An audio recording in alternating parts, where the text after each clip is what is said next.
kan.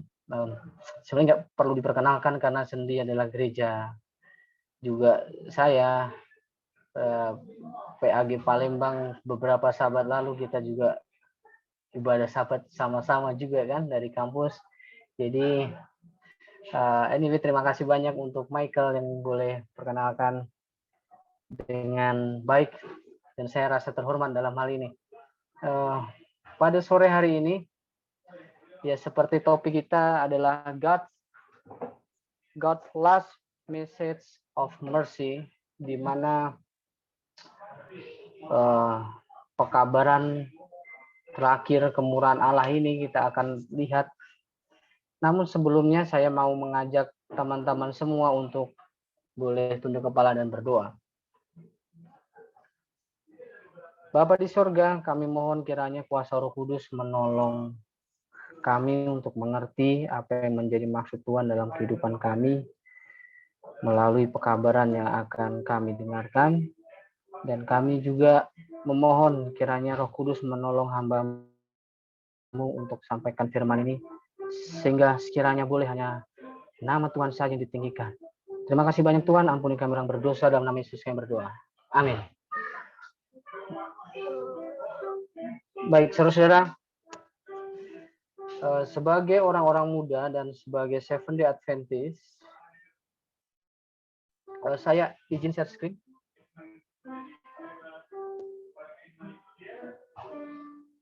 Sebagai Adventist kita memiliki satu kehormatan yang tersendiri dibandingkan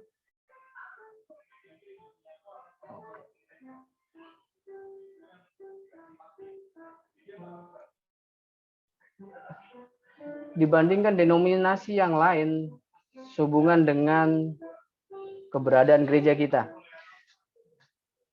Pekabaran rahmat terakhir daripada Tuhan, kita mengetahui bersama kalau kita pelajari buku Wahyu dalam Wahyu 14, yaitu pekabaran 3 malaikat itu sangat menarik. Kenapa?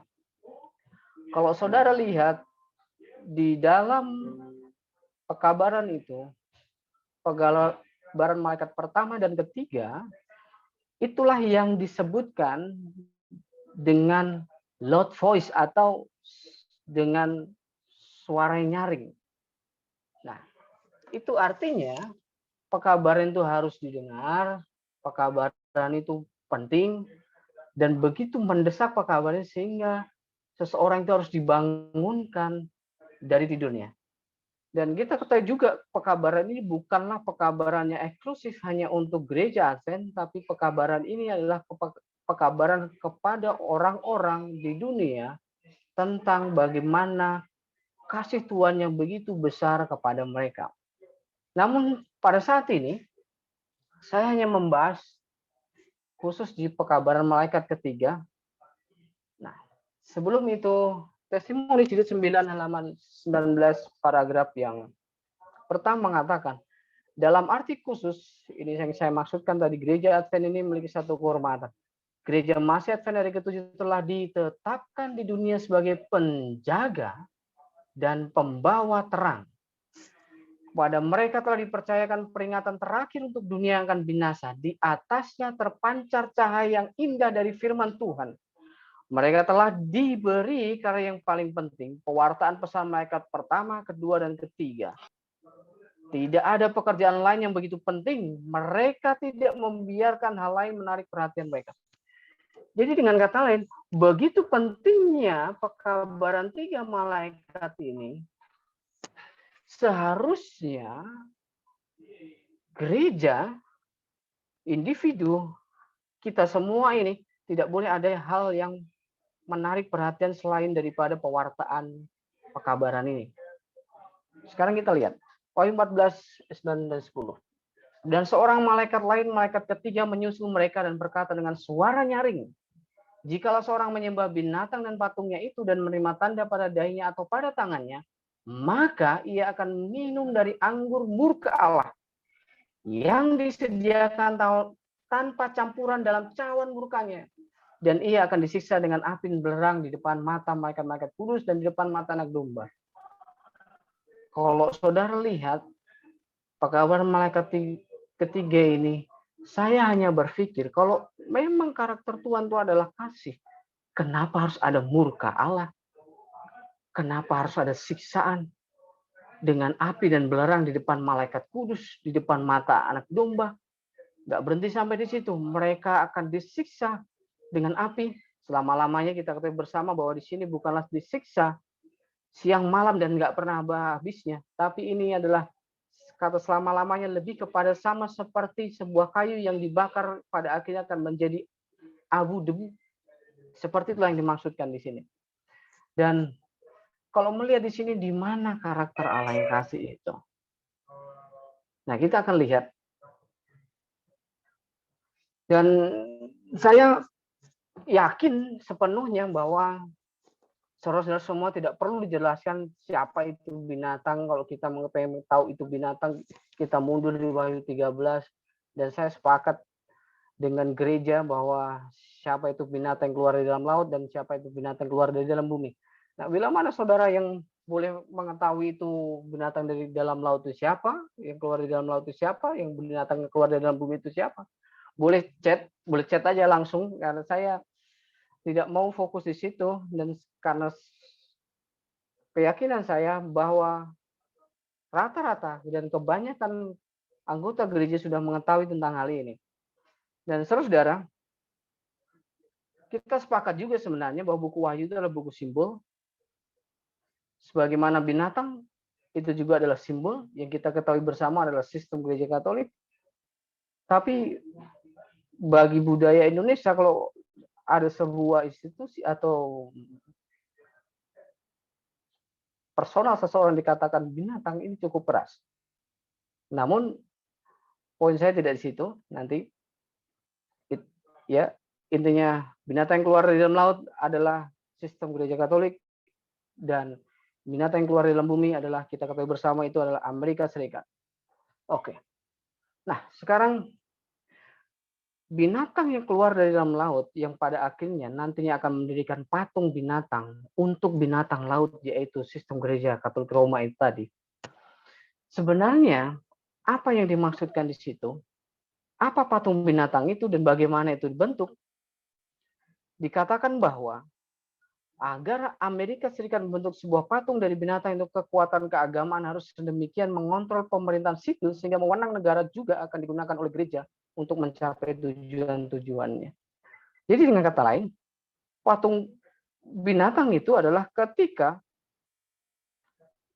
sebuah gereja menggunakan kekuasaan negara untuk memaksakan sebuah ritual ibadah atau hari ibadah, perintah ibadah yang sebenarnya bukan berdasarkan dari Alkitab. Nah, dan Amerika juga akan memaksakan, ingat,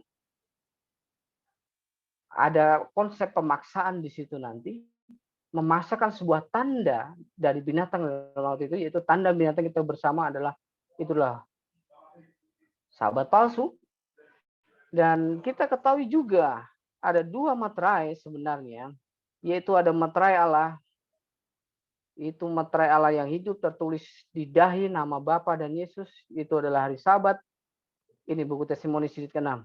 Hukum keempat itulah satu-satunya dari antara 10 hukum yang berisikan materai dari pemberi hukum yang agung, pencipta langit dan bumi.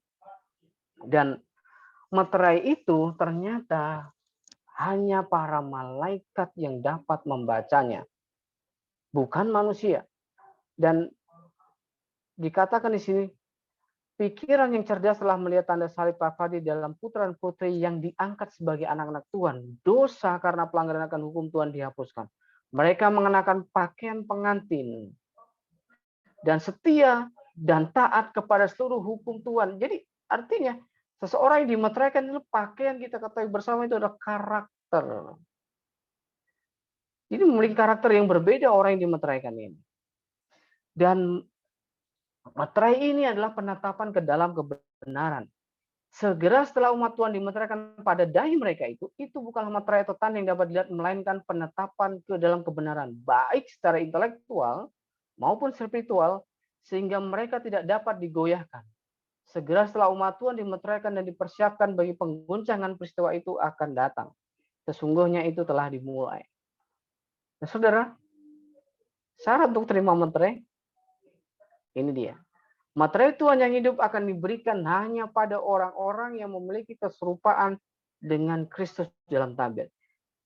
Seperti sebelumnya tadi, bahwa orang yang dimateraikan itu mengenakan pakaian pengantin, yaitu melambangkan tabiat.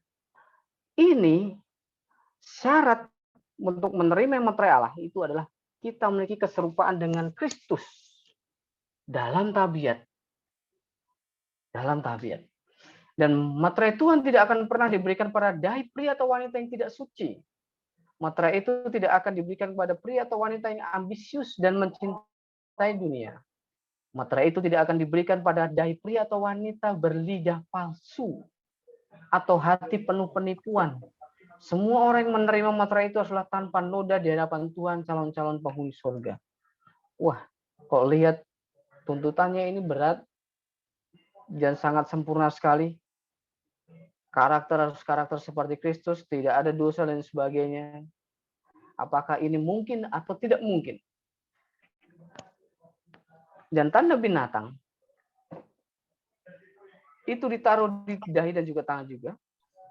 Namun yang bedanya adalah orang yang menerima tanda binatang itu tadi akan menerima murka Allah. Dan kita ketahui bersama bahwa tanda binatang ini adalah hari Minggu yang dipaksakan untuk dipelihara oleh semua orang. Nah, ini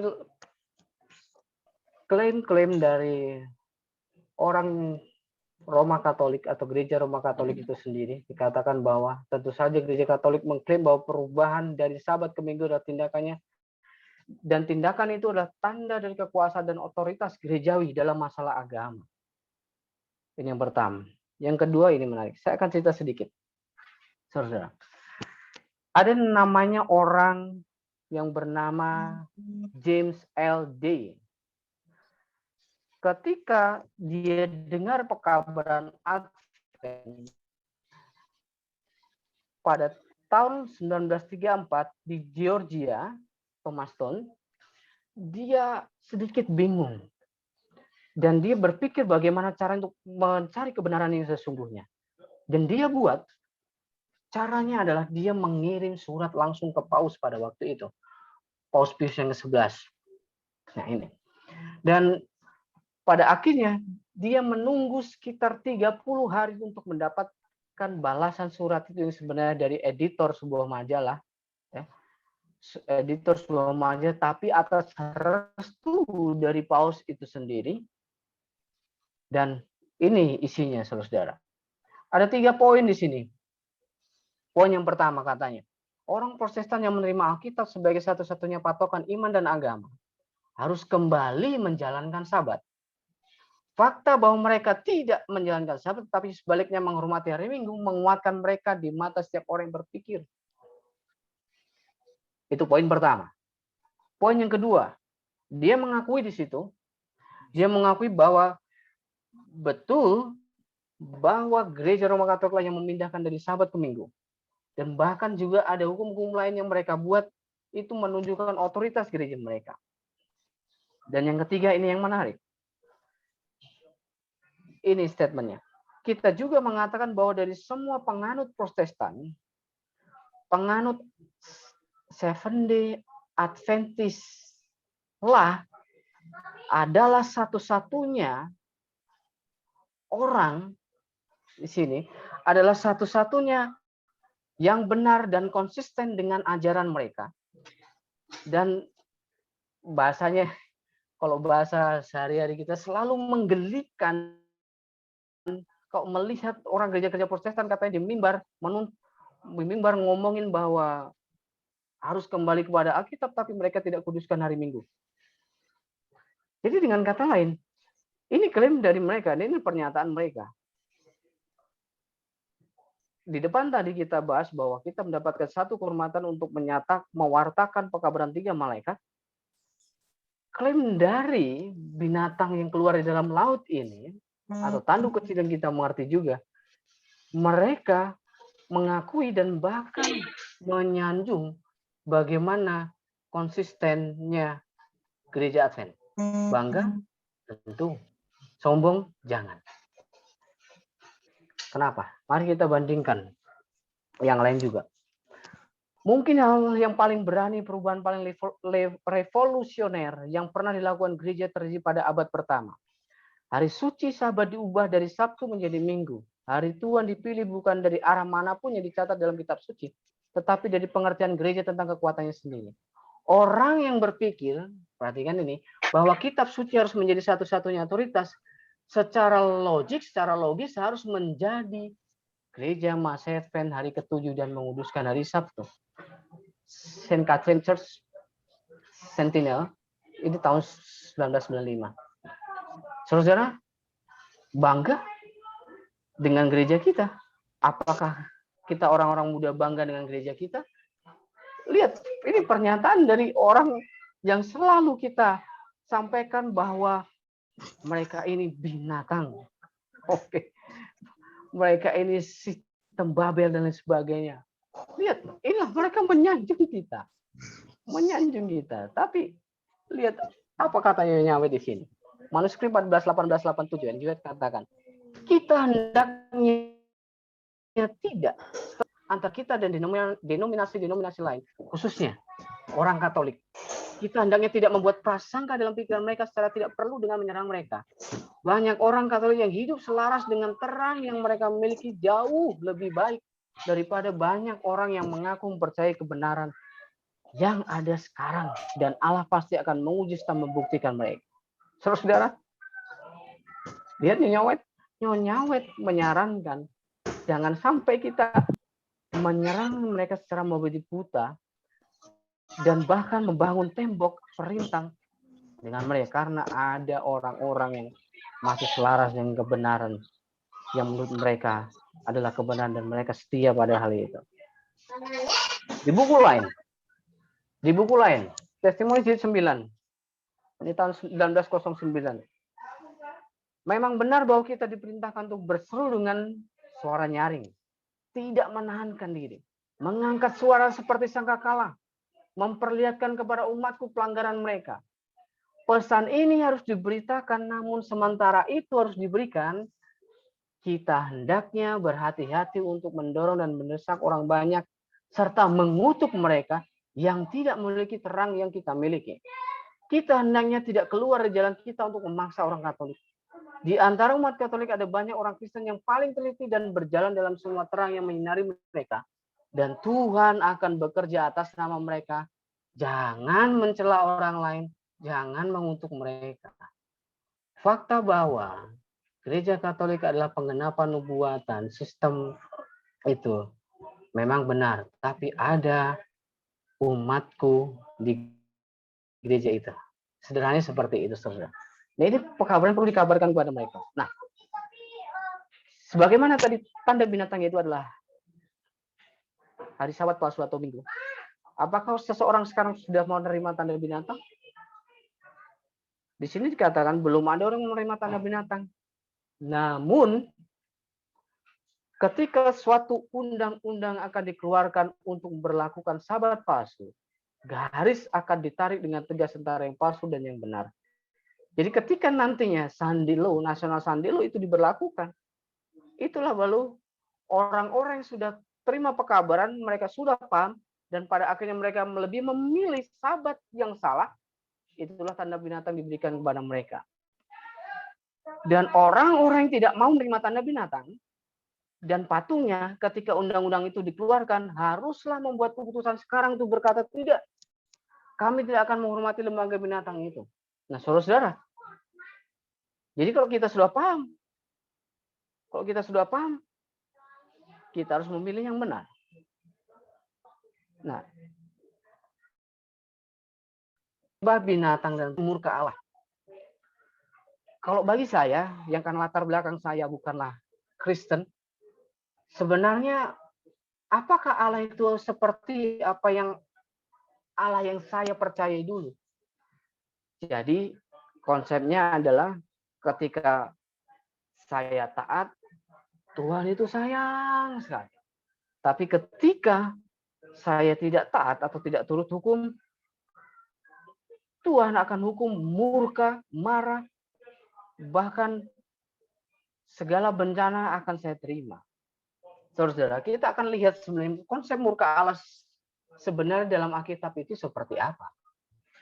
Kalau di kepercayaan saya dulu, konsep Allah tentang karakter Allah ini menarik. Menariknya begini.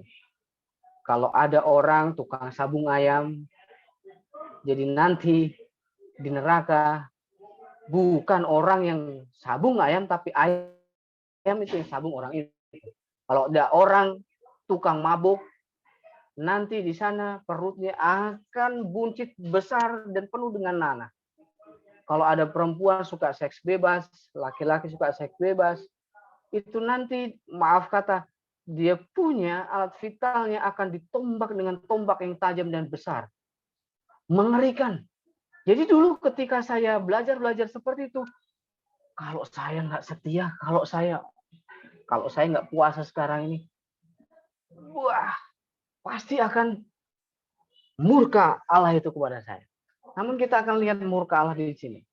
Roma 1:18 dikatakan, murka Allah nyata dari surga atas segala kefasikan dan kelaliman manusia yang menindas kebenaran dengan kelaliman. Kalau saudara mau baca Roma 1 ini menarik sekali tentang murka Allah.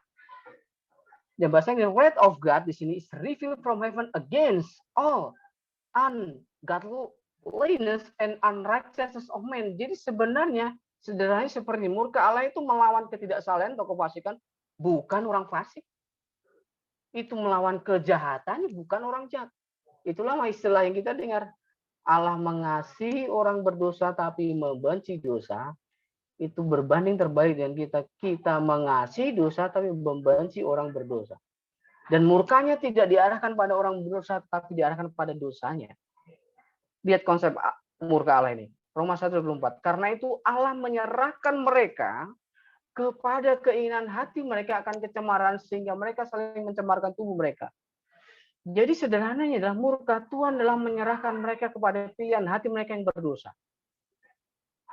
Jadi gaya bahasa yang kita mengerti sebenarnya seolah-olah Tuhan itu hanya lepas tangan. Lepas tangan ketika seseorang memilih untuk berbuat dosa. Dan dikatakan lain lagi, meskipun sepertinya Tuhan itu memberikan kehendak bebas, tapi Tuhan nggak menyerah sama orang. Tuhan tuh selalu koreksi, Tuhan kasih teguran, Tuhan kasih peringatan dan sebagainya. Tapi kalau seseorang itu lebih memilih untuk kepada pilihan mereka yang berdosa, pada akhirnya Tuhan akan lepas tangan. Dan Roma 2:5-6 katakan, oleh kekerasan hatimu yang tidak mau bertobat, engkau menimbun murka atas dirimu sendiri. Jadi murka Allah pada itu sebenarnya murka di mana seolah-olah dia lepas tangan, kita dibiarkan begitu saja untuk kita melakukan dosa seenak hati kita. Dan saudara, susahnya kehidupan, kesengsaraan, sebenarnya kalau kita berbuat dosa itu bukanlah hukuman Tuhan.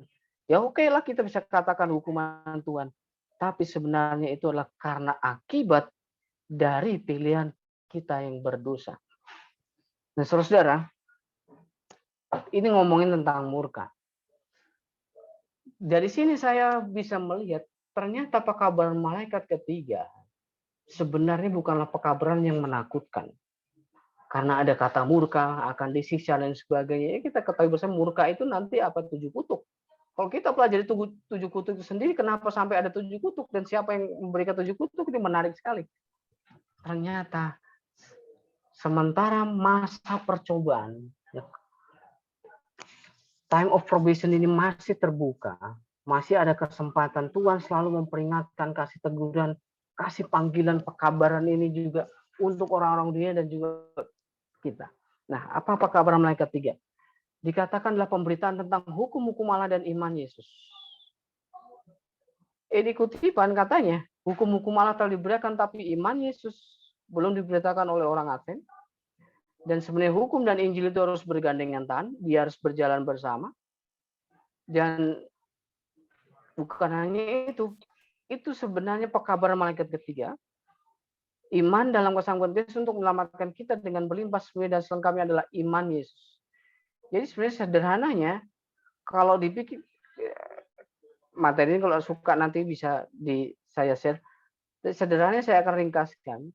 Sebenarnya pekabaran malaikat 3 adalah tentang yaitu pekabaran pembenaran oleh iman.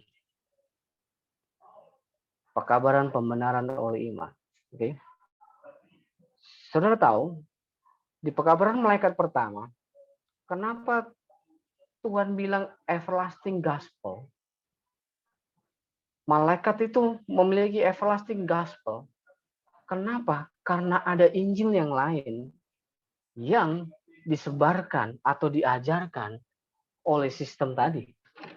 Atau binatang yang keluar dari dalam laut tadi. Yaitu, kita diselamatkan by works dengan perbuatan. Tapi, ini menarik. Ini menarik. Pekabaran malaikat ketiga juga menekankan tentang pembenaran oleh iman. Nah, ketika Nyonya White ditanya, Review and Herald April 1, 1890 dikatakan, apakah pekabaran pembenaran oleh iman dan pekabaran malaikat ketiga? Dikatakan itulah pekabaran malaikat ketiga yang sesungguhnya. Apa itu pembenaran oleh iman? Pekerjaan Allah dalam menguburkan kemuliaan manusia di dalam debu dan mengerjakannya bagi manusia apa yang tidak dapat dilakukannya sendiri. Tujuan Tuhan, Tuhan mengizinkan segala sesuatu terjadi dalam kehidupan kita supaya kita apa? Rendah hati, sadar diri, we are nothing, sehingga ketika kita merasakan seperti itu, ketika manusia melihat ketidakberhargaan dirinya, mereka siap untuk dipakaikan dengan kebenaran Kristus. Jadi, memiliki kebenaran Kristus hanya dengan kerendahan hati, merasa tidak layak dan sebagainya. Dan iman itu sendiri adalah pemberian Allah, saudara. Nih. Iman adalah mempercayai Allah, mempercayai bahwa Dia mengasihi kita dan mengetahui apa yang terbaik bagi kita. Jadi gantinya jalan kita sendiri, Ia memimpin untuk memilih jalannya. Gantinya kebodohan kita, Ia menerima kebijaksanaannya. Gantinya kelemahan kita, kekuatannya. Gantinya keberdosan kita, kebenarannya. Hidup kita, diri kita telah menjadi miliknya. Iman mengakui kepemilikannya dan menerima berkat-berkatnya. Dan setiap dorongan dan aspirasi yang baik adalah karunia Allah. Saudara, kalau saudara mampu untuk berbuat baik, saudara mampu untuk menyumbang dan sebagainya, saudara mampu untuk melakukan pekerjaan Tuhan dengan luar biasa, saya mau bilang setiap dorongan dan aspirasi yang baik adalah karunia Allah. Itu adalah karunia Allah. Iman menerima dari Allah kehidupan yang hanya melaluinya dapat menghasilkan pertumbuhan dan kegunaan. Jadi sebenarnya kita baik pun semuanya itu karena Allah yang mengerjakan dalam diri kita, bukan kita. Nah, seringkali kita merasa baik di pandangan kita sendiri. Tapi kalau saudara boleh mau tanya saudara di sekitar saudara, apakah diri saya baik? Ya, mungkin ada yang mungkin segan, mungkin akan ini. Tapi ada orang benci. Bisa jadi mereka cita keburukan kita sebanyak. Anyway, saya mau katakan, apapun hal yang baik, yang menurut kita baik, perbuatan baik kita semuanya itu adalah karunia Allah, Tuhan yang mengerjakan itu semuanya. Ada satu kepercayaan yang sama sekali berbeda dengan iman. Nih, keberadaan dan kuasa Allah, kebenaran firman adalah fakta yang bahkan setan dan pengikutnya tidak dapat menyangkal. Alkitab mengatakan bahwa setan-setan pun juga percaya akan hal itu dan mereka gemetar. Tetapi ini bukan iman. Bukan saja hanya percaya firman Allah, tetapi penyerahan kemauan kepadanya di mana hati diserahkan kepadanya, kasih sayang dipusatkan kepadanya. Inilah iman. Iman yang bekerja oleh kasih dan menyucikan jiwa. Melalui iman ini hati diperbarui dalam peta Allah atau citra Allah. Saudara-saudara, iman tidak memberikan upah apapun bagi kita. Itu adalah pemberian Allah yang kita terima dan hargai dengan menjadikan Kristus sebagai juru selamat pribadi kita. So, apa yang patut kita sombongkan? Apa yang patut kita banggakan? Apakah kita dengan kehormatan itu menjadi penjaga dan pembawa terang itu? Ini menjadi sebuah kebanggaan dan kesombongan?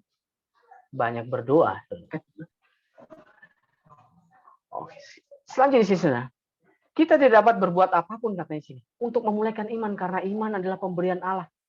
Kita juga tidak dapat menyempurnakannya karena Kristus hanya menyempurnakan iman kita. Semuanya datang dari Kristus. Kerinduan untuk kehidupan yang lebih baik datang dari Kristus. Dan satu bukti bahwa dia sedang menarik Anda datang kepadanya dan bahwa Anda menyambut kuasa penarikan. Ada beberapa pengalaman misionaris ketika mereka pulang dari ladang. Ada beberapa yang memang jadi humble, penuh doa, lebih banyak dia hati-hati bicara daripada cepat bicara. Tapi ada beberapa orang yang dengan bangga dengan punya kesaksiannya. Sederhananya saudara-saudara, dengan kesaksian-kesaksian iman itu, saya katakan kepada mereka, itu bukan hasil pekerjaanmu. Karena segala sesuatunya adalah Tuhan yang mengerjakan semuanya. Dan iman adalah pemberian Allah, tetapi kuasa untuk menggunakannya adalah pada kita. Iman adalah tangan yang dengannya kita menerima pemberian ilahi, yaitu kasih karunia dan belas kasihan. Untuk itu, kalau kita bisa mengalami pengalaman seperti itu, betapa luar biasanya kita kalau bisa ucapkan sama statementnya Paulus. Hidupku bukan aku lagi yang hidup, tapi Kristus yang hidup di dalam aku. Hidup oleh iman, dan dia setiap hari mati diri. Saudara, ini menarik. Dan dikatakan pekerjaan terbesar yang dapat dikerjakan dalam dunia kita adalah memuliakan Allah oleh menghidupkan tabiat Kristus. Pekabaran Malaikat 3, Wahyu 14 ayat 12, menarik sekali. Yang penting di sini ialah ketekunan orang-orang kudus yang menuruti perintah-perintah Allah dan iman Yesus. Meskipun ada orang-orang juga yang menyembah binatang, patung, dan menerima tandanya, tapi ada orang-orang juga memiliki ketekunan yang menuruti perintah Allah dan memiliki iman Yesus. Kalau berbicara ketekunan orang-orang kudus, kita perlu berkaca kepada Yesus ketika dia tekun menanggung salib. Bukan waktu saja ketika dia memikul salib, saudara, tapi tiap hari dia memikul salib tatkala pencobaan datang kepadanya. Dia berani dan memilih untuk menolak pencobaan itu salib. Kita perlu tekun, jangan hari Senin kita bertobat. Oh, bukan istilah. Hari Sabat kita bertobat, hari Minggunya kita maksiat. Ini bahaya. Saya ingat dulu waktu saya dibaptis, ya namanya dibaptis, baru bertobat, tapi sudah ada yang ngajak maksiat, diajaklah nongkrong waktu itu.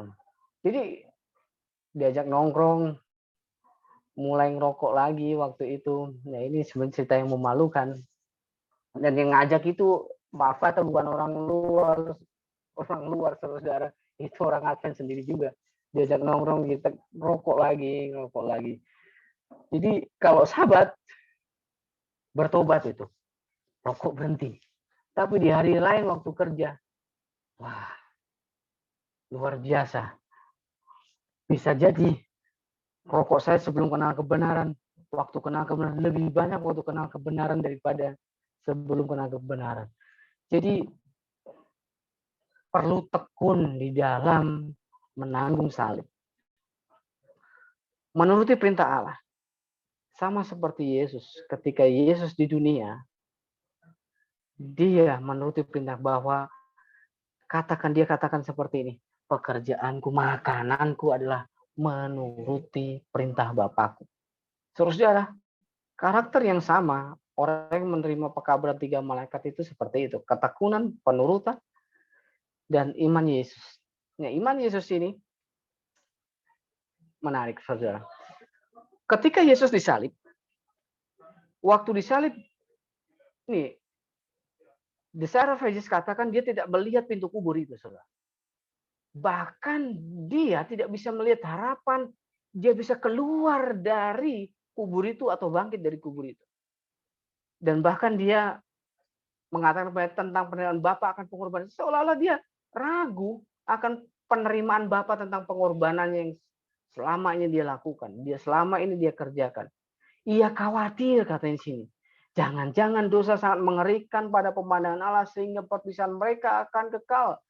Jadi dia takut perpisahannya Bapa dengan anak itu sangat kekal. Jadi karena dosa ini dia takut seperti itu. Dia khawatir. Halo. Dan dia merasakan Tes. Halo, suara saya kedengaran? Pak Pendeta. Oke. Oke, sampai di mana tadi? Oke. Yesus merasakan kesengsaraan orang berdosa dan bahkan semua dosa ditimpakan kepadanya. Itulah sebenarnya menghancurkan hatinya katanya di sini. Dan bukan berhenti sampai di situ. Ketika dikatakan sudah selesai, pada akhirnya dia mati. Ini Nyonya White katakan. Pada saat-saat yang mengerikan itu, ia bergantung pada bukti penerimaan Bapaknya. Dia bergantung pada apa? Ia kenal baik akan tabiat Bapaknya. Jadi untuk mengetahui karakter Allah yang sesungguhnya, itu perlu. Kita mungkin tahu karakter Allah kasih, ya betul, kasih. Tapi seringkali kita mengetahui karakter Allah kasih, tapi kita seringkali dalam perhitungan kerohanian kita, seringkali ketakutan, jangan sampai Tuhan itu memberikan penghukuman dan sebagainya. Tapi sebenarnya kalau kita bertobat atas dasar ketakutan, itu bukanlah pertobatan yang benar. Tapi kalau pertobatan akan sadar dan rasa tersentuh oleh kasihnya Tuhan, itu yang seharusnya. Ia mengerti akan keadilannya, kemurahannya, dan kasihnya yang besar. Oleh iman ia berharap padanya yang selamanya dipatuhnya dengan penuh kegembiraan. Dan sebagaimana dalam sikap patuh diserahkannya dirinya kepada Allah, ia merasakan bahwa hilangnya anugerah Allah telah ditarik kembali. Oleh iman, Kristus menjadi pemenang. Iman Yesus, saya lebih senang pakai iman Yesus sesuai dengan bahasa Inggris saya, karena itulah karakter Kristus. Iman Yesus seperti itulah ketika dia mau mati di kayu salib. Dan pekabaran malaikat ketiga sederhananya seperti ini. Ketekunan, penurutan, dan iman di Wahyu 14 ayat 12 itu. Ini menggambarkan 144.000 yang kalau kita lihat Wahyu 14 ayat 1 sampai 5. Dan itu juga adalah karakter dari Yesus. Sama seperti Yesus pengalaman kayu salib. Dan itu adalah karakter Yesus dan itu adalah pekabaran malaikat ketiga. Sebenarnya kalau pekabaran malaikat ketiga, pembenaran oleh iman itu akan menyempurnakan memiliki karakter Kristus tadi. Dan pekabaran tiga malaikat itu, khususnya sekarang ini masa pekabaran malaikat ketiga, itu bukan hanya diproklamasikan, saudara, tapi perlu didemonstrasikan. Kita itu bukan mengabarkan Injil lagi, tapi menghidupkan Injil itu sehingga be the sermon, menjadi khotbah yang hidup. Dan itu yang lebih nyaring daripada pekabaran kita. Dan kalau kita Advent memiliki pengalaman seperti ini, kita akan mengalami penggenapan seruan nyaring dalam Wahyu 18. Bumi akan diterangi dengan kemuliaan karakter Allah. Kemuliaan Allah itu sederhananya itu adalah karakter Allah itu sendiri. Jadi pada akhirnya nanti ada orang-orang yang memiliki karakter Allah yang akan membawa pekabaran menjadi seruan nyaring ketika menerima pekabaran tiga malaikat itu. Dan saudara, kapan dosa yang akan mencapai ke langit? Ketika hukum Allah itu dibatalkan dengan undang-undang manusia. Kalau saya boleh berkata, apakah Allah menunggu binatang laut dan binatang dari dalam bumi itu bersatu? Atau menunggu paus keberapa dan sebagainya? Menunggu presiden Amerika dan sebagainya? Yang Tuhan tunggu adalah orang-orang yang sebenarnya bisa mendemonstrasikan pekabaran tiga malaikat itu yang karakternya adalah ketekunan orang-orang kudus, menuruti perintah Allah, dan iman Yesus. Dan kalau kita memiliki pengalaman seperti itu, ingat, kita akan dapat menyatakan kejatuhan Babel itu begitu luar biasa oleh karena bukan hanya kata-kata saja, tapi karakter kita lah yang berseru lebih nyaring daripada kata-kata kita. Sadarkah saudara, kita seringkali bilang orang luar itu Babel. Gereja-gereja yang di luar Advent itu Babel. Tapi terkadang kita mengadopsi, saya bukan bicara yang namanya doktrin, saya nggak bicara gereja Advent adalah Babel, atau doktrin kita adalah Babel, enggak. Gereja kita Laodikia, makanya pekabarannya adalah bertobat, bukan keluarlah dari gereja. Tapi yang saya maksudkan seperti ini. sadarkah kita dalam penginjilan seringkali ada juga praktek-praktek yang memiliki karakter seperti Babel. Seperti Babel. Apa itu? Orang belum siap dibaptis, kita paksa-paksa untuk dibaptis. Belum matang dia, dan sebagainya. Sadarkah kita juga memiliki karakter Babel? Poin saya adalah paksa, memaksa. Kita memaksakan kehendak kita kepada pasangan kita. Kita memaksakan kehendak kita ketika kita dalam berorganisasi. Poin saya adalah karakter dari Babel itu. Babel kekacauan, sadarkah kita bahwa juga kita seringkali menjadi pelaku Babel itu. Kita suka bikin ribut, bikin kacau, dan lain sebagainya dengan opini-opini kita. Nah, saudara, ini cukup miris, tapi itulah fakta. Kita perlu berdoa dan bertobat dalam hal ini. Dan pekabaran 3 malaikat ada 144.000 itu. Tuhan menggunakan pekabaran 3 malaikat itu untuk menghasilkan kelompok 144.000. Dan 144.000 ini sebuah hasil dari karakter Kristus itu tadi. Yang mampu memberikan seruan nyaring dengan penuh kuasa karena mereka ini seperti Yesus. Lihat kalau di bahasa Inggrisnya, the image of the beast. Tapi 144.000 ini kelompok ini adalah the image of God. Jadi meskipun ada the image of the beast, tapi ada the image of God. Dan kita harusnya boleh berdoa dengan pertolongan Tuhan, boleh menjadi bagian dari itu. Dan melalui 144.000 lah, Tuhan membenarkan namanya yang sebenarnya dari dulu pertentangan besar, the great kontroversi belum selesai, bahwa Allah itu kasih atau tidak. Tuhan selalu dihakimi oleh setan, Allah itu enggak kasih, Allah itu enggak adil dan sebagainya. Tapi akan Tuhan benarkan sendiri namanya melalui kelompok 144.000 itu. Nah, saudara, sebagaimana Juru Selamat datang untuk memuliakan Bapa dengan menunjukkan kasih-Nya, demikian juga Roh harus memuliakan Kristus untuk menyatakan rahmat-Nya kepada dunia. Citra Allah harus ditunjukkan kembali ke dalam manusia. Kehormatan Tuhan, kehormatan Allah, kehormatan Kristus, termasuk dalam kesempurnaan tabiat umat-Nya. Ini yang saya katakan. Apa yang Tuhan tunggu? Ini dia. Kristus sedang menunggu dengan penuh kerinduan bagi pernyataan dirinya dalam gereja. Ketika tabiat Kristus akan direproduksi atau dihasilkan kembali secara sempurna dalam umat-Nya, maka Ia akan datang untuk mengakui mereka sebagai milik-Nya. Ya, kita bukan hanya menantikan, tapi juga boleh mempercepat kedatangan Tuhan di sini. Nyonya White katakan dalam class object lesson. Namun, perhatikan, kita menginjil jangan sampai hanya proklaim, tapi juga perlu yang namanya demonstrasi. Kenapa? Seandainya semua orang mengakui namanya menghasilkan buah bagi kemuliaannya, betapa cepat dunia akan ditabur dengan menginjil. Sederhananya, kita menginjil terkadang kita tidak mengeluarkan buah bagi kemuliaan. Kita terobsesi dengan hasil, tapi kita tidak terobsesi atau tidak fokus dengan apa yang namanya buah, apa yang saya berikan bagi kemuliaan nama Tuhan. Sederhananya yaitu apa? Buah roh. Semuanya kita bertumbuh dalam hal itu. Makanya, saudara-saudara, saya mau katakan, pekabaran malaikat ketiga ini bukanlah pekabaran yang menakutkan, tapi lebih kepada pekabaran peringatan. Kabar baik sebenarnya ketika pekabaran pembenaran oleh iman itu diterima,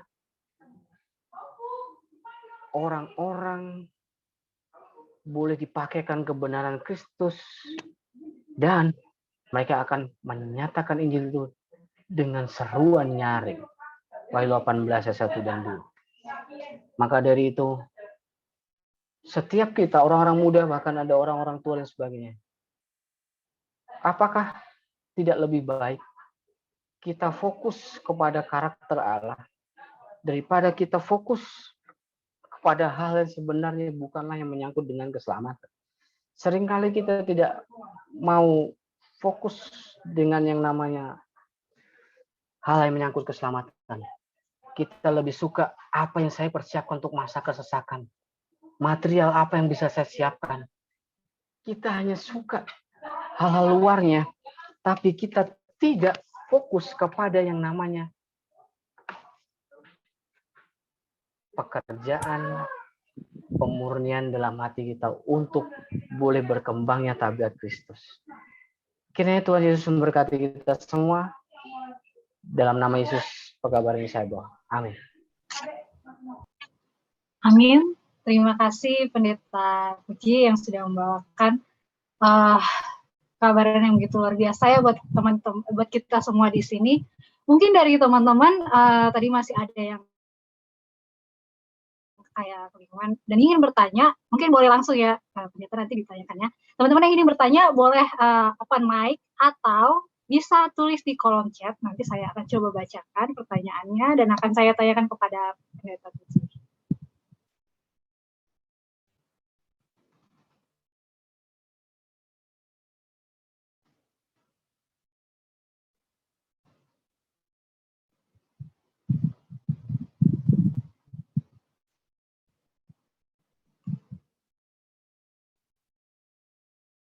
Apa masih belum ada yang ingin bertanya?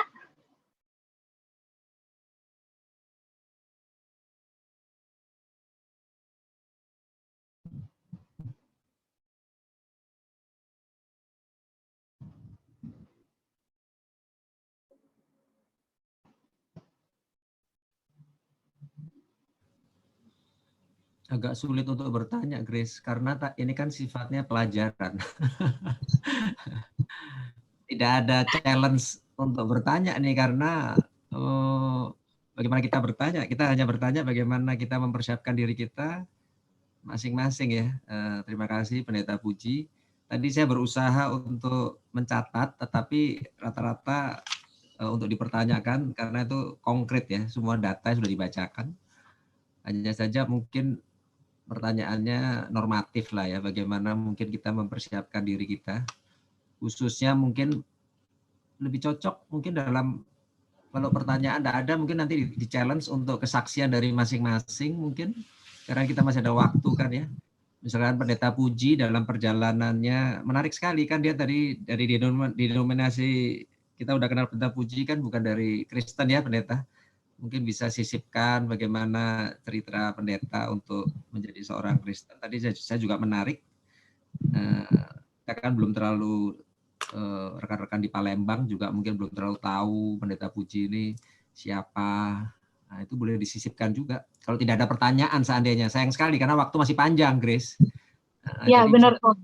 Ya jadi bisa atau di-challenge. Mungkin ada tanggapan Om dari. Ya maksud saya begitu, jangan nanti terbuang waktu, boleh ataupun kita challenge pendeta-pendeta lain. Saya lihat di sini ada Pendeta Hengki Wijaya, Pendeta Gerald. Tadi saya juga melihat beberapa nama pendeta yang hadir, tapi kita tidak kenal, ya kan?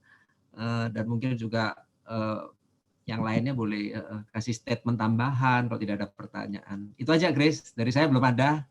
Saya kembalikan ke Grace. Tuhan memberkati. Terima kasih Om. Ya mungkin dari pendeta-pendeta di sini, tadi ada Pendeta Hengki, ada beberapa juga tadi ya. Yang ingin mau memberikan tanggapan juga boleh, atau ada kasih masukan mungkin juga boleh ya. Bisa langsung open mic.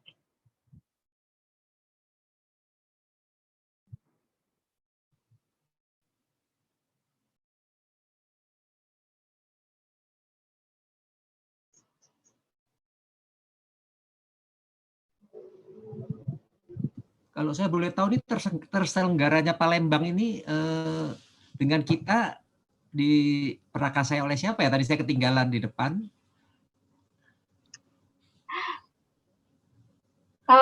Sebenarnya tidak diprakarsai oleh siapa-siapa Om. Kebetulan mereka juga ingin bergabung dengan Coli, jadi saya ajukan ke staf PA. Oh, oke, nggak masalah sih. Cuma Saya tadi juga melihat ada saudara Politon ya, yang ini yang dulu pernah seminar dengan kita juga kan ya, dari Filipina tuh ya. Benar, benar. Dari kemarin gabungan dengan Surabaya, Pastor Politon ada di sini. Ya, Mungkin ya. Pastor Politon boleh memberikan tanggapan juga nih. Iya. Pendeta Hengki juga boleh tuh. Pendeta Hengki juga udah orang lama Cenli itu. Anggota Cenli ya. Pendeta Politon boleh, Pendeta Hengki boleh, pendeta-pendeta yang lain. Baik, mungkin biar ramai. Nah, ini saudara ketua kita. Saya ingin bertanya, tadi dikatakan tentang 144.000 orang. Ya, biar panjang diskusi kita. Apakah ini real jumlah itu atau hanya sebagai lambang? Banyak pendeta di sini kan. Saya juga pengen dengar jadinya bagaimana menurut kita semua.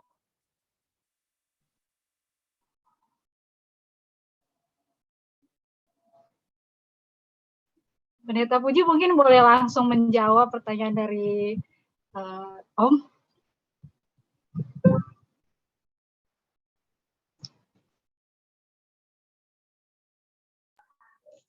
Oke. Jadi nanti apa yang saya sampaikan itu bukan mutlak yang paling benar. Saya akan kasih kesempatan kepada senior-senior saya. Di sini banyak sekali. 144.000 apakah itu real? Kalau sejauh ini memang saya pelajari 144.000. Saya tidak mau tergoda dengan lambang literal atau apapun, tapi saya lebih tergoda dengan karakteristiknya 144.000. Nah, kalau mau dikatakan 144.000 itu real atau enggak, akan nyata bahwa akan ada orang yang memiliki karakter yang seperti itu. Dan itulah yang firman Tuhan katakan. Yang tidak memiliki cacat celah. Dan kembali, semuanya itu adalah Tuhan yang menilai, bukan kita yang menilai. Jadi kalau mau dibilang pendapat saya lebih fokus kepada karakteristiknya. Kalau Tuhan bilang akan ada orang-orang yang seperti itu, berarti real juga orang-orang seperti itu, yaitu karakteristik orang 144.000 itu. Terima kasih. Mungkin pendeta-pendeta yang lain boleh bisa tambahkan. Mungkin pendeta-pendeta senior boleh menambahkan dengan tanggapan yang tadi sudah dijawabkan. Ada pendeta Hengki, pendeta Davi. Oke, baik. Selamat hari Sabat orang-orang muda, baik dari Palembang maupun dari Cenli. Saya melihat ini malah dari Cenli banyak senior-senior ini, pentolan-pentolan Cenli yang hadir.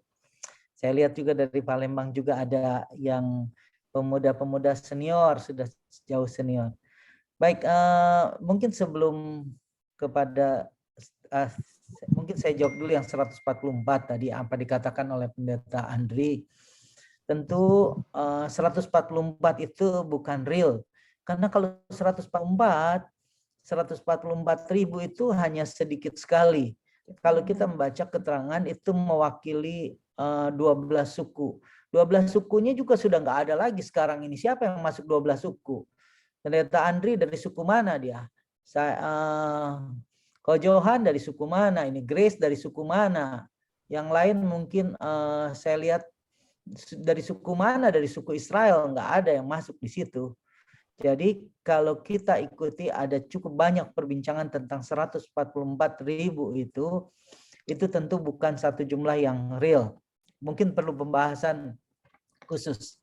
Tapi saya hanya mau komentari sedikit tadi tentang kebetulan mohon maaf terlambat masuk. Saya ikuti tentang Sabat. Kalau kita ikuti tentang Sabat, memang nggak ada yang mau ditanyakan di situ. Karena kita lihat perubahan Sabat menjadi Minggu, umpamanya. Itu sesuatu yang diakui oleh sejarah. Nah, kalau kita berbicara tentang gereja, maka tentu gereja kita adalah gereja yang berakar kepada sejarah. Karena setelah kekecewaan 22 Oktober 1844, maka kemudian tidak lama banyak yang kemudian keluar dari kelompok yang kecewa ini, maka 21 Mei 1863 gereja kita diorganisir menjadi gereja Advent. Dan itu sejarahnya adalah dari kelompok satu gelintir orang yang tetap setia. Nah, kalau kita belajar sejarah, tentu kita tidak bisa katakan sejarah itu tidak benar. Karena sejarah itu sesuatu yang sudah terjadi. Nah, mungkin bagi mereka yang belajar, kita tahu perbedaannya sejarah dengan nubuatan. Nubuatan itu sesuatu yang belum terjadi, yang dikasih tahu lebih dahulu dan pasti terjadi. Sedangkan nubuatan yang sudah terjadi itu adalah sejarah. Nah, kita melihat bahwa gereja kita dinubuatkan di dalam sejarah. Itu sebabnya kehadiran gereja kita, gereja Advent, sangat dekat sekali dengan sejarah. Nah, kalau kita lihat, apalagi di dalam bahasa Inggris, sejarah itu sebutannya atau katanya adalah history. Yang kemudian banyak orang menyebutkannya history atau history. Ini adalah cerita tentang Tuhan. Cerita tentang Tuhan berjalan bersama dengan gereja. Itu sebabnya kalaupun saya nggak tahu kalau Pendeta Andri tadi dari latar belakang yang kemudian karena sekolah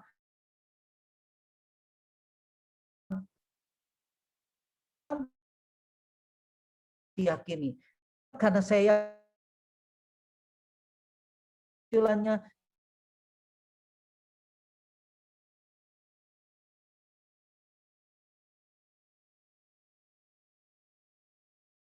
yang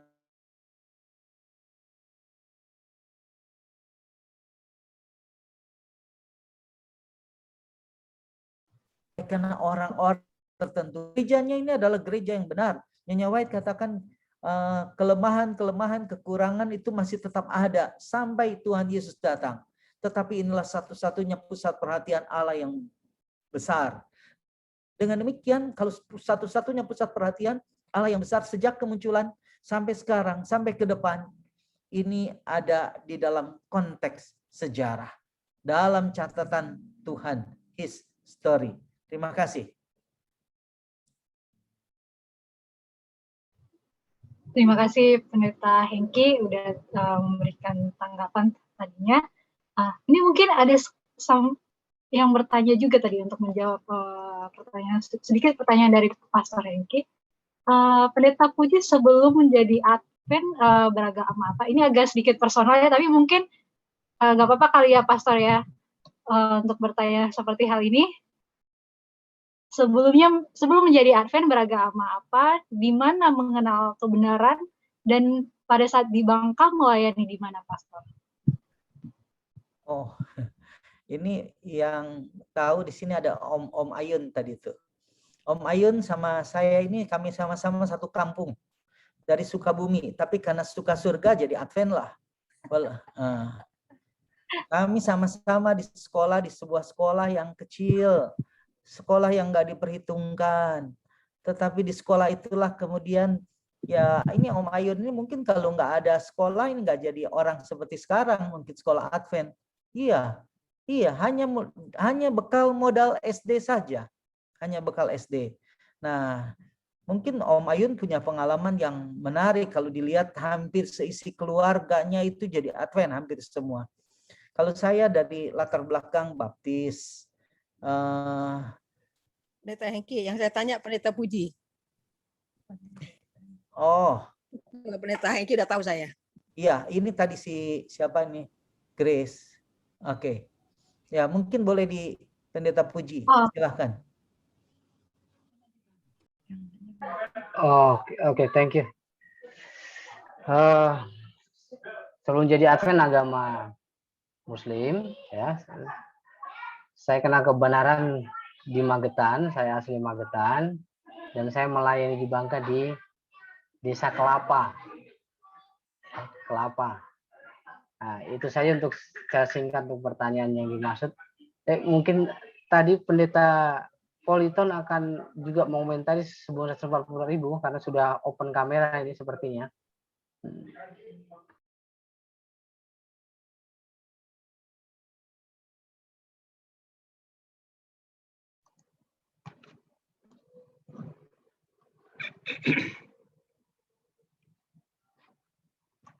Selamat sahabat. Selamat minggu pekerja. Udah gelap mungkin. Oke. Berkaitan dengan 144.000, saya setuju dengan pandangan pendeta Hengki tadi. Kalau ini dianggap sebagai literal, maka jumlahnya mungkin sangat sedikit ya, dibanding totally the whole numbers of global community. Secara simbolis ini mewakili ke-12 suku. Meskipun secara literal juga kita punya at least line of generations of each of the 12 tribes. Namun karena kita tahu bahwa di Perjanjian Baru secara spesifik bicara soal nationalities, maka the very important thing about tribes is all of us are spiritual Israel. So we need to eagerly masuk di dalam komunitas spiritual Israelite dalam arti karakteristik of the people. Yang saya mungkin lebih sensitif adalah tren berkaitan dengan klasifikasi umat yang mungkin sekarang lagi rame dibicarain, namun lupa hal yang paling penting yang tadi saya sempat melihat kutipan yang digunakan oleh pendeta Andri berkaitan dengan kutipan yang diambil di Servant Bible Commentary halaman 970 paragraf 1 alinea ketiga ya kalau nggak salah. Saya sempat capture screen-nya di mana di situ ditulis meterai Tuhan yang hidup akan diberikan hanya pada orang-orang yang memiliki keserupaan dengan Kristus dalam tabiat. Saya bahkan ingin memancing sebenarnya pertanyaan berkaitan dengan hal ini karena mungkin ini tidak banyak diekspos, tidak banyak dibicarakan soal kesempurnaan tabiat atau keserupaan tabiat dengan Kristus. Karena saya pikir kita tahu semua bahwa di Wahyu pasal 14 diekspos tentang specific and peculiar community, people without blameless, ya. Artinya tanpa cacat, tanpa noda. Kalau ini dikaitkan dengan hal itu, maka sebagai refleksi, mungkin bahkan orang Advent tidak ada yang masuk kategori itu ya. Kalau kita bicara in general population regarding karakteristik umat Tuhan, kita mungkin more on theological jargons, more on denominational istilah, sementara yang memang merupakan syarat utama untuk bisa mendapatkan ke sana malah tidak banyak kita bicarakan. Being holy, being perfect, tidak terlalu banyak kita dengar. Orang bilang, bahkan orang Advent secara khusus mungkin akan bicara soal that's an impossible thing to reach. Kita ini manusia berdosa, tidak akan bisa mencapai kesempurnaan. Padahal sangat bertolak belakang statement yang sering kita gunakan kalau kita ketemu apa yang diungkapkan oleh Yesus, mengatakan bahwa hendaklah kamu sempurna sama seperti Bapamu yang di surga adalah sempurna. No excuse sama sekali sebenarnya kalau memang kita ingin ke sana. Bahkan kalau kita bicara soal Yesus di Wahyu, semua bicara soal karakteristik, karakter dan tabiat. Karena tanpa kekudusan tidak akan mungkin ada salah satu dari antara kita yang akan bertemu dengan Tuhan. Itu inti daripada last warning message yang sebenarnya harus diekspos lebih serius dibanding sains 666, chip yang lagi tren, country living, being a vegetarian dan lain sebagainya. Kita secara pinpoint lebih serius membahas hal tersebut, tapi yang essence paling pentingnya malah kita abaikan. Saya rasa kalau Alkitab bilang nothing is impossible with God, even in terms of developing our character, itu yang harusnya lebih banyak kita bicarakan agar supaya orang luar pun akan bisa melihat siapa yang telah merubah kita punya karakter dan siapa yang kita sembah. Mungkin itu saja yang saya bisa sampaikan. Terima kasih Pastor Davi yang udah memberikan tanggapan. Ini Pastor Puji, ada beberapa pertanyaan yang masuk melalui kolom chat dan ini private. Jadi ada yang mengatakan, ada yang minta advice mengenai apakah boleh kita mengukur diri kira-kira tingkat kerohanian kita ada di mana. Tidak bermaksud untuk kesombongan, karena kesombongan itu jika kita mengukur tingkat kerohanian orang lain dan membandingkan dengan kerohanian kita, maksudnya adalah agar kita aware nih, kita sudah di dingin atau panas tingkat kerohaniannya kita. Mungkin boleh advice-nya dari Pastor Puji. Boleh mengukur itu aja ya. Kalau mau diukur-ukur sebenarnya jauh daripada sempurna kita semua ini, bahkan termasuk saya pribadi itu jauh daripada sempurna. Bahkan Roh Nubuat mengatakan, ada di kutipan yang lain bahwa kesetiaan sekarang ini, iman sekarang ini tidak akan menentukan besok itu juga kita akan beriman lagi. Itu makanya Tuhan bilang totally surrender, berserah sepenuhnya setiap waktu. Bahkan diri kontroversi katakan tidak aman sejam pun tanpa doa. Jadi daripada mengukur-ukur seberapa banyak kita punya kerohanian, seberapa tinggi kita kerohanian, lebih baik seberapa sering kita tuh berserah, itu aja. Lebih baik kita berserah, karena seperti tadi saya setuju juga dengan pendeta Politon katakan tadi, kita lebih bagusnya lebih mengekspor bagaimana mengembangkan pertumbuhan karakter yang apa yang Yesus katakan, dan kita ketahui bersama itu adalah Tuhan yang akan mengerjakannya di dalam kita. Ketika kita menganggap bahwa sebuah pencapaian yang kita buat itu baik dalam pekerjaan Tuhan atau dalam hal iman, seringkali ujung-ujungnya tidak lain bukan adalah kesombongan. Di titik itu pun pada akhirnya kita jatuh juga. Jadi lebih baik mungkin lebih diperbanyak buat list doanya, yang tadinya mungkin hanya 1 kali dalam 1 hari doa, mungkin bisa 3 kali atau lebih daripada itu. Saya pikir itu lebih bagus daripada mengukur-ukur seberapa tinggi saya punya kerohanian. Thank you. Terima kasih Pastor Puji atas jawabannya. Mungkin ada satu pertanyaan lagi dari di chat private juga. Pertanyaannya adalah, kalau ada umat Advent tapi tidak mau terikat dalam satu jemaat, bebas ke gereja mana saja, tapi percaya Sabat, doktrin Advent, apakah itu salah? Itu pertanyaannya, Pastor. Bisa dia, Pastor. Oke, terima kasih. Sebenarnya nanti lebih tepatnya ada beberapa pendeta jemaat di sini ya, karena saya bidangnya bukan di jemaat, saya di sebuah training. Jadi lebih bagus kembalikan kepada bidangnya, jadi jangan sampai nanti gagal paham dalam hal ini, seperti itu. Mungkin ada pendeta Goda Klengkeng juga, ada pendeta Hengki atau pendeta Politon, dan ada juga pendeta yang lain kalau nggak salah tadi.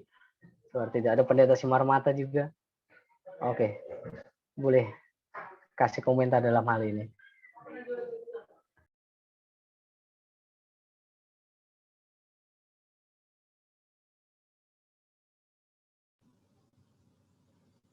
Kalau awam menjawab boleh, awam.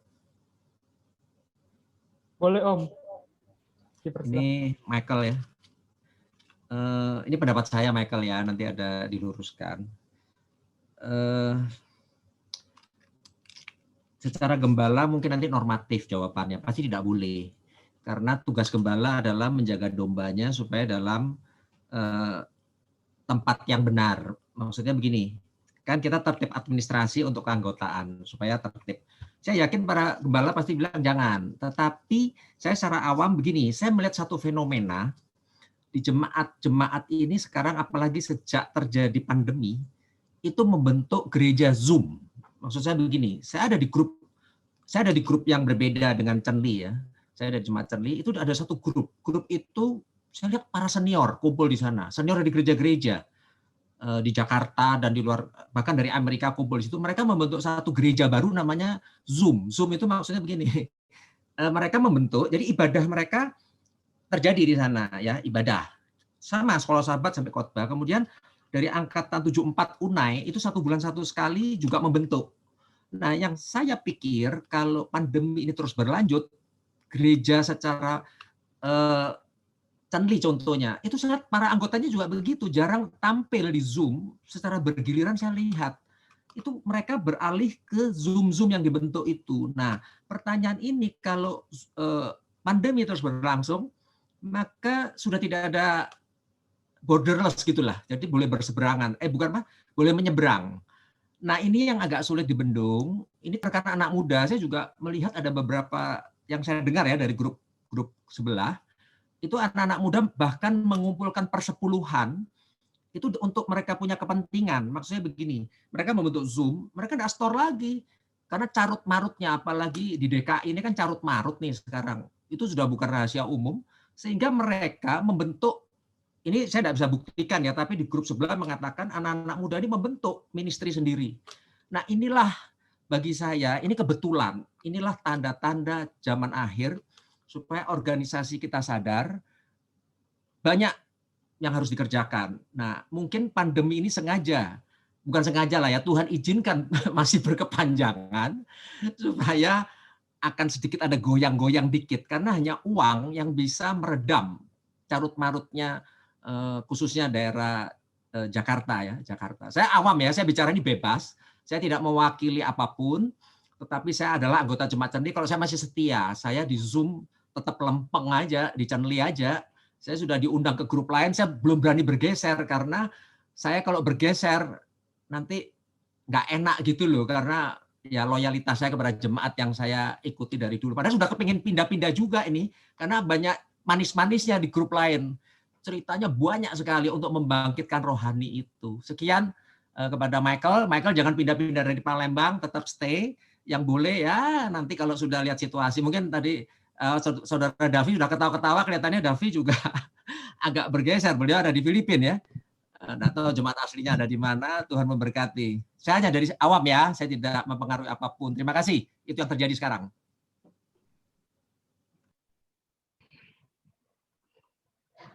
Ini ada pertanyaan satu lagi nih Pendeta Puji. Jadi pertanyaannya seperti ini. Apakah kita harus mengerti dan memahami perihal lambang yang tertulis di Alkitab di masa sekarang ini? Apakah yang baik dilakukan oleh pemuda zaman sekarang yang masih belum mengerti atau mendalami perihal lambang di masa akhir ini?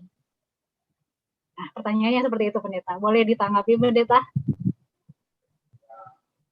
Lambang apa yang dimaksud sini? Mungkin saya nggak jelas. Perihal lambang yang tertulis di Alkitab.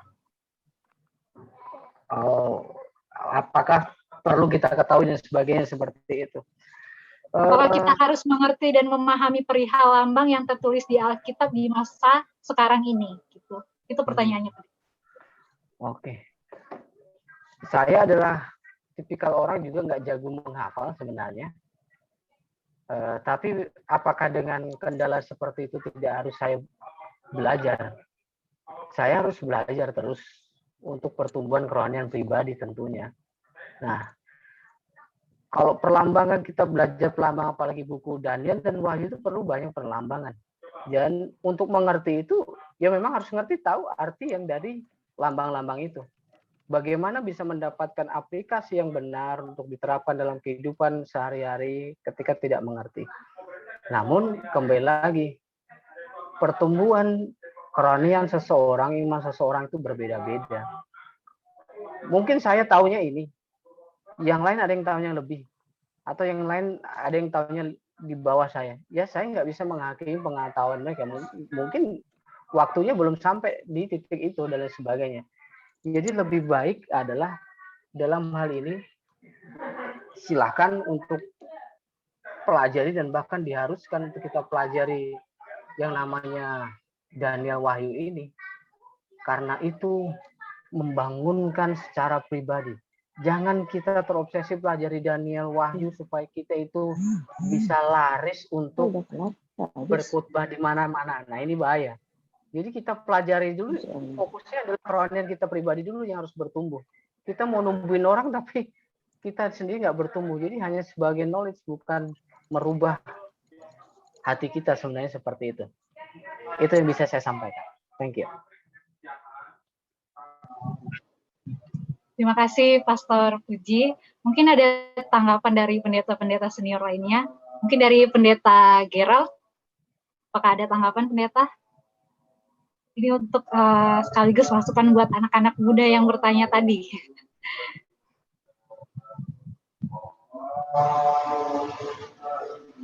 Oke, sebelumnya mungkin saya menjawab pertanyaan sebelumnya, karena ini di era pandemi ini sering terjadi dan selalu terjadi. Bukan hanya di Jakarta, tapi di mana saja. Orang kan mau gratisan, mau tidak ada beban, tidak ada tugas di gereja, maka dia boleh kemana-mana. Mungkin saya jawab secara umum. Kalau dalam buku Testimonies to Minister, halaman 26, dia berkata seperti ini.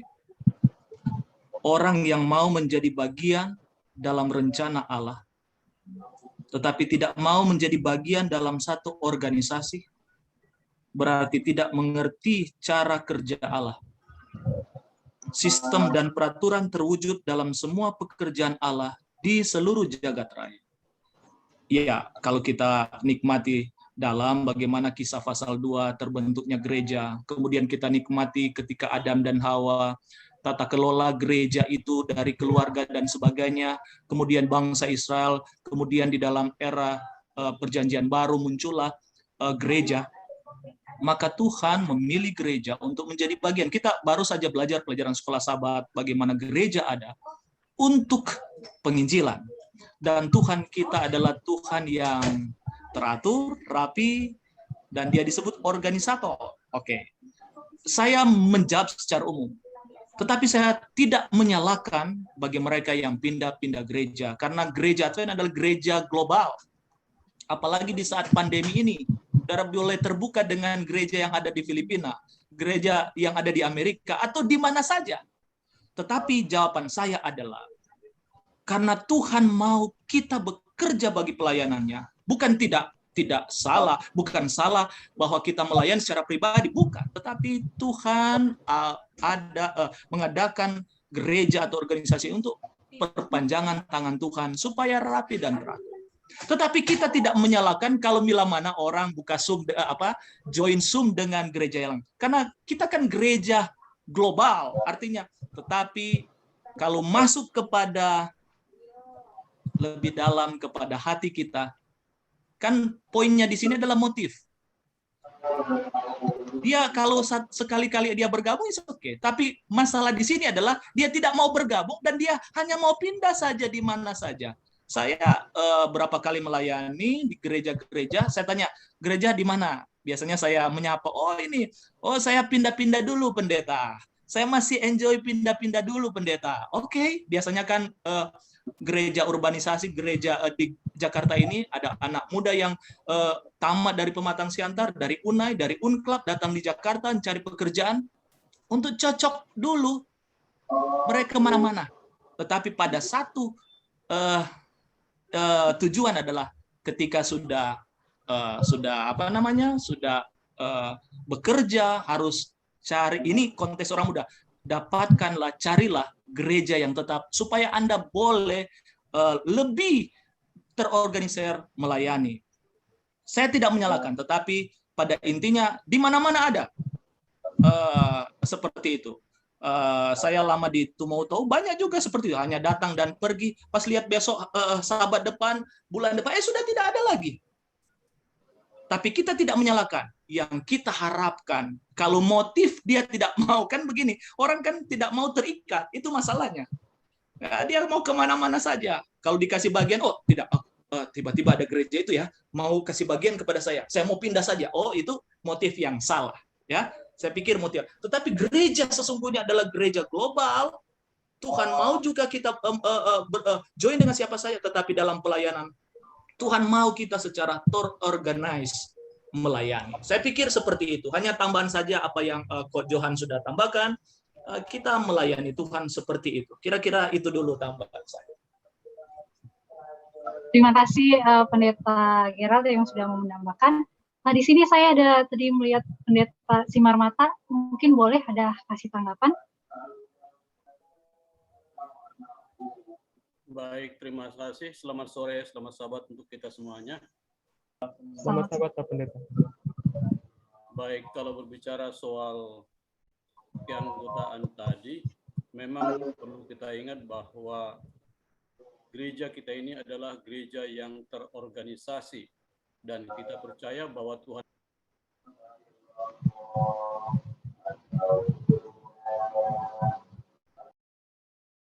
Pak Pendeta, maaf. Di unmute, Pendeta. baik. Kalau kita kembali berbicara soal keanggotaan jemaat, kita perlu ingat bahwa Tuhan kita itu adalah Tuhan yang teratur. Itu sebabnya Tuhan juga memberikan petunjuk-petunjuk kepada umat-umatnya, bukan hanya secara lisan, tetapi juga secara apa? Secara tertulis. Nah, kalau berbicara soal keanggotaan tadi banyak dikatakan tadi pindah-pindah. Apalagi dalam masa pandemi pada saat sekarang ini banyak orang ikut jum sana, ikut jum sini. Tetapi yang pasti perlu kita ingat bahwa ketika dia menerima Yesus sebagai Tuhan dan Juru Selamat pribadinya melalui baptisan yang kudus, otomatis dia harus tercatat di mana dia menjadi anggota gereja tersebut. Itu sudah menjadi satu kepastian. Artinya bahwa nama dia pasti tercatat dalam satu keanggotaan gereja. Karena tidak mungkin dia dibaptis tanpa ada keanggotaannya. Mau kemana dia? Itu yang pasti. Nah, soal masalah ikut jum ke yang satu, ikut jum yang lain, saya pikir tidak ada masalah. Tetapi pastinya bahwa setiap anggota gereja yang sudah dibaptis, yang sudah menerima Tuhan sebagai juru selamat pribadinya, sudah pasti nama dia ada tertulis di dalam apa? Di dalam buku catatan keanggotaan jemaat. Nah, kalau soal tadi yang pindah keanggotaan, saya pikir tidak ada masalah.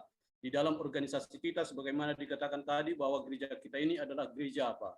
Gereja global. Kemana saja kita pindah keanggotaan, tidak ada yang apa? Tidak ada yang masalah, kecuali ada sesuatu hal di dalam gereja tersebut. Kira-kira demikian. Terima kasih. Baik, terima kasih Pak Pendeta Simarmata yang sudah memberikan sedikit memberikan tadi sedikit masukan ya. Nah, pada saat ini kita akan karena sudah banyak banget sebenarnya pertanyaan yang masuk, tapi berhubung waktu kita juga sudah mau selesai, kan mulai tutup sahabat kita akan mendengarkan tutup sahabat, renungan singkat yang akan dibawakan oleh Om Abraham Hutapea. Waktu dan tempat dipersilahkan. Selamat sahabat. Selamat sahabat muda. Apakah jelas? Selamat sahabat. Sahabat Om.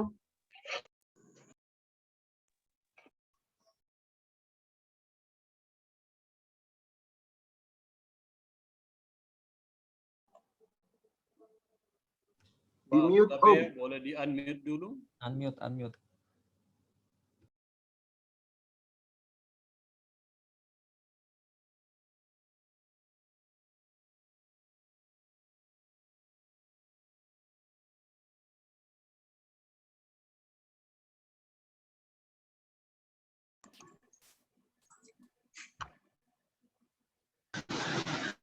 Masih di mute suaranya. Suaranya belum kedengaran, Om. Oh, iya tuh. Oh, suaranya belum kedengaran, maaf ya. Oke, sudah kedengaran sekarang, Om. Oke. Jadi ilustrasi di pelajaran sahabat Sabtu ini adalah seorang anak yang kecelakaan. Jadi kemudian dibawa ke rumah sakit dan dirawat di rumah sakit.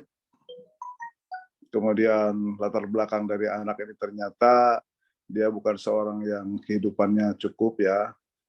Kalau minum susu, dia biasanya susunya itu dibagi 2 dengan saudaranya.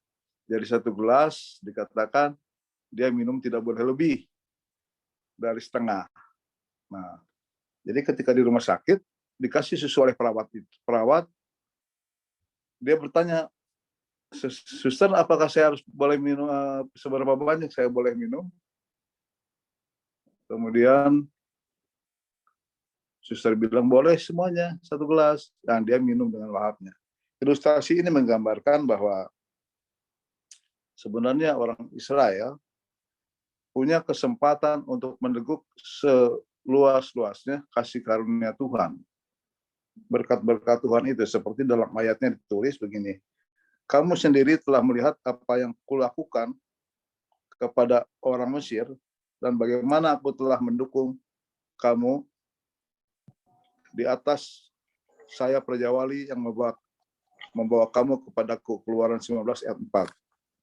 Jadi di sini Tuhan sudah menolong orang Israel keluar dari kesulitannya di Mesir, dari perbudakannya, kemudian juga membawa ke atas sayap burung Raja Wali.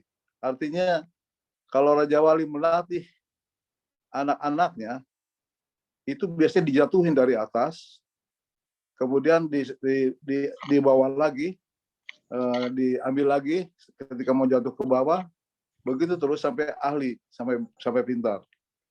Lebih dari itu, orang Israel itu diberi keistimewaan oleh Tuhan daripada bangsa lain untuk menghadap ke tahtanya langsung. Nah, apa hubungannya dengan orang Kristen? Kalau orang Kristen itu di dalam Efesus 2 ayat 8-9 juga diselamatkan oleh iman karena kasih karunia Tuhan Yesus. Orang Kristen juga punya kesempatan, anak-anak muda Kristen khususnya yang anak muda, punya kesempatan untuk berkemenangan dalam hidupnya. Jadi tidak perlu lagi kalau tadi pindah gereja, sekarang pindah agama. Pindah ke lain hati, harus yang seiman. Oleh karena berkat-berkat kasih karunia itu mencakup segala berkat dalam kehidupan. Pengalaman saya banyak sekali bahwa tangan Tuhan Yesus menolong ketika masa-masa yang sangat sulit. Jadi umat Tuhan walaupun diberikan kasih karunia tidak bebas begitu saja, dia dilatih untuk kuat. Karena dia seperti Kopassus atau Brimob atau pasukan khusus lainnya, dia harus mengabarkan Injil kepada orang lain. Bukan dia jiwa ditarik, tetapi dia harus tarik jiwa. Dia harus menjadi kuat dan kuat dan kuat. Karena itu di dalam kasih karunia itu ada tergambar tiga sifat yaitu pertama dalam kasih karunia Tuhan itu pertama menguatkan. Jadi kalau orang Advent khususnya orang Kristen itu hatinya harus kuat, jiwanya harus kuat, imannya harus kuat. Dia harus, dari mana kekuatan itu? Dari hubungan dekat dengan Tuhan di dalam doa. Tidak ada orang Kristen yang kuat, yang hebat, tidak ada. Tapi ketika dia memperkuat dirinya terus-menerus dalam hubungan dengan Tuhan, dalam doa, dalam firman Tuhan, hubungan itu menjadikan suatu aura yang luar biasa dimanapun dia berada. Baik itu di kantor, di gereja, di mana saja, tidak akan tergoda jiwanya. Nah, ini juga pernah saya alami ketika hari Sabat saya harus ujian negara pada ujian Sabat sarjana ya. Saya tidak bisa. Saya mau coba tapi akhirnya saya putuskan tidak mungkin saya melanggar hari Sabat. Dan saya sudah punya prinsip, oh kalau gitu saya tidak akan jadi sarjana, juga tidak apa-apa. Kekuatan untuk mengambil keputusan seperti itu tidak mudah. Tetapi saya sudah prinsip, saya tidak perlu jadi sarjana, yang penting saya udah kerja, udah punya penghasilan, udah cukup. Tapi Tuhan tidak membatasi itu. Suatu saat saya ke bank, ketemu dengan dekan. Yuk kemana aja katanya. Ujian negara, yuk minta hari Sabtu diganti. Itu pada nggak mau orang, dosen-dosen. Oh ya, kalau nggak mau ya sudah Pak. Tapi enggak, saya nanti usahakan lah. Yuk akan bisa hari lain mengganti hari Sabat.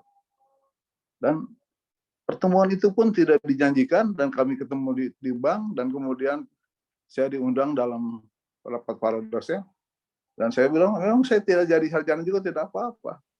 Dan di antara mereka ada yang dulu teman-temannya orang Advent dan mereka mendukung saya bahwa memang saya dikasih kesempatan untuk ujian di luar hari Sabat. Yang lain lagi ada yang dikuatkan masa pandemi ini ketika sakit. Ada orang-orang yang sakit harus kuat menghadapi masa-masa pandemi ini dan tidak sedikit yang harus meninggal. Kita harus hargai ketika banyak hal yang nganggur juga karena masa pandemi ini. Kekuatan untuk mengambil sikap kuat di dalam Tuhan itu adalah satu keputusan yang akan Tuhan hargai. Dan Tuhan pasti akan mengendalikan semuanya. Nah, yang kedua yaitu pemberdayaan. Kalau kita sudah kuat, Tuhan juga akan hargai. Tuhan akan buka jalan. Ketika dalam satu ujian saya tidak lulus, ujian penerimaan pegawai, dan saya kaget karena saya bisa jawab soal-soalnya di luar, tetap saya ingat 1 Tesalonika 5 ayat 16 sampai 18, mengucap syukurlah senantiasa. Dan saya waktu pulang itu selalu mengucap syukur. Kemudian 2 minggu kemudian panggilan datang bahwa mereka salah. Saya ternyata lulus. Tuhan menghargai kita. Dan yang ketiga, Tuhan memudahkan orang-orang yang setia kepadanya. Kalau kita lihat cerita Yusuf dan Daniel, memang ada masa-masa sulit. Kita harus kuat. Tetapi itu akan berlalu masa sulit itu. Kita akan diberdayakan. Kita akan dibutuhkan. Dan kemudian dibutuhkan, saya juga dibutuhkan pada satu masa yang lain. Perusahaan ini perlu, perusahaan ini perlu, dan sebagainya.